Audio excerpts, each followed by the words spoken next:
Welcome to the March edition of the Farmer Supply Association Agriculture Report. I'm Randy Klepechka, agronomist with Farmer Supply Association. Well, I guess you can say the drought is over. We've talked really going back to September 1st all the way through about mid-February. Well below normal precipitation. If you look at the U.S. Drought Monitor, most of our area was in a moderate drought. The eastern part of our area may be in abnormally dry, but a lot of our areas were in moderate drought, and certainly unusual for that time of the year. But things changed beginning about February the 20th.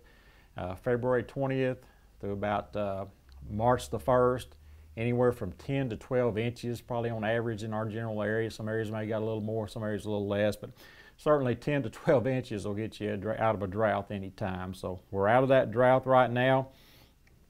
Even though we're taping 1st of March, and even though it's so wet now, we know it can dry out very quickly, especially some of these well-drained fields that don't hold water.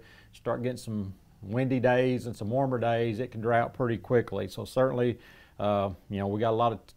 We're going to dry out hopefully in time enough to get a timely planting in this year, and planting season will be here before you know it. We usually start some corn, even some rice in some areas, mid to late March for sure. And so certainly, a chance that if we start missing rains, it will be able to get a timely planting in, except for maybe in some of these river bottoms and other bottoms that are going to be holding water for quite a while.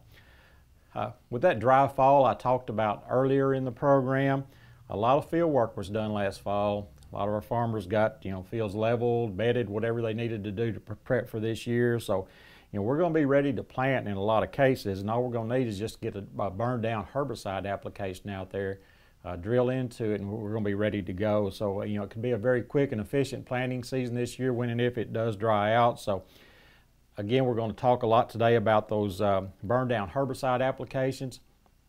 You go back for a long time, a glyphosate or the active ingredient Roundup has been the base herbicide for many of these burn down applications. In fact, it's been the base application for the vast majority of these applications. There are a few weeds that Roundup is a little bit weak on, or maybe resistance has built up over the years to them. So there's going to be some cases. Sometimes Roundup alone is good enough. A lot of times, most times, you're going to need some type of tank mix with other products, or maybe another herbicide choice totally to get the burn down we want. Some of the tank mix partners that we commonly use include things like 2,4-D, also First Shot and Sharpen. Those are probably three of the most common ones that we mix with the Roundup or glyphosate to enhance that control on some of these weaker weeds, or some of these weeds that have resistance to Roundup. One of the things you really need to be aware of when using these tank mixes is plant back intervals. We can't put them out too close when we want to plant, or we'll have to wait to plant. So because some of these herbicides have soil activity, they would affect germination of that planted crop. So got to be aware of these plant backs if we're going to be making these applications. I want to review the plant backs on some of our common herbicides. Again, 2,4-D we talked about. There's a 7-day plant back on corn or milo, a 14-day plant back on soybeans, and a 21-day plant back on rice. And really, you're not supposed to start counting those days until there's been an inch of rainfall, because that's when the breakdown really starts. First Shot, it's 14 days for corn or grain sorghum, 7 days for soybeans, and there's no plant back. You can plant a rice immediately after a First Shot application. Sharpen, there's no plant back on corn, grain sorghum, or rice. But when you get to soybeans, there's plant backs, and they're rate and soil type dependent. So I'm not going to try to go through those in a 5 to 7 minute TV program, but really just go to the label and realize that there could be some plant back issues with soybeans following Sharpen. So just follow up with your MP44 or your label on that. I want to talk about some of these specific weed problems, maybe where Roundup or glyphosate is not real strong on, some things we can do to maybe make those applications better.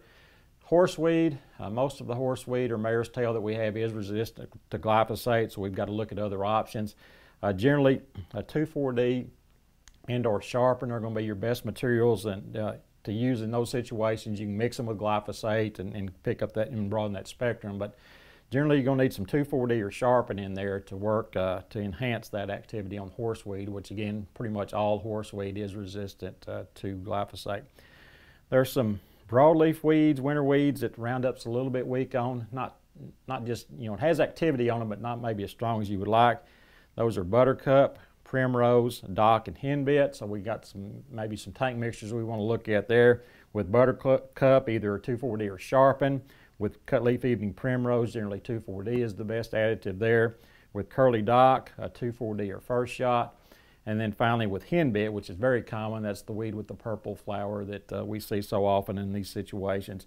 2,4-D, first shot, or sharpen are all good at enhancing the activity on henbit. So those are some things to consider if you have those weeds in your spectrum. Another weed that can be an issue is ryegrass. Seems to be more of an issue every year. Roundup is pretty weak on ryegrass in the first place, and now we've even got some cases where it's resistant, where ryegrass is resistant to Roundup. So a couple of options there. One is Select Max, or the generic name. One of the generics is Section 3. It can be fairly good on ryegrass, although there's even starting to be some resistance, I think, especially in Mississippi in that situation. It's also a pretty slow worker, which is a drawback there, but sometimes you just got to do what you got to do. And we need to remember, a lot of people forget that Select does have some soil activity, so there's a 30-day plant back, especially if you're planting, going to follow up with rice, corn, or grain sorghum, those grass-type plants. There is that 30-day plant back to consider, so that's an option. Also, paraquat plus one of the PS2 inhibiting herbicides. And we need to remember this, if we're using paraquat, some people are disappointed in their paraquat activity. Sometimes they get a quick burn and not complete control. But if you'll add one of these PS2 inhibiting herbicides and some, we're looking at atrazine if it's corn or milo, and we're looking at metribuzin if it's soybeans. We don't have very little cotton around here, but if it'd be cotton, you'd look at Direx. If you mix this with the paraquat, it'll get that paraquat into the plant better and it'll work better. So always remember those additives with the paraquat to make it work better if you're using that. And certainly when we get into pigweed season, we'll be using a lot of paraquat. It's always going to be better to put that metribuzin in there in front of soybeans. So again, kind of wet right now, but we're going to be making these burn down. There's already been some burn down herbicide applications made, but they're really going to pick up as it starts to dry out and the water gets off the field. So hopefully we can get these done in March and get this planting season off to a good start. For more information, you can contact me through Farmers Supply Association. And this has been Randy Klepeczka with your Farmers Supply Association report for March.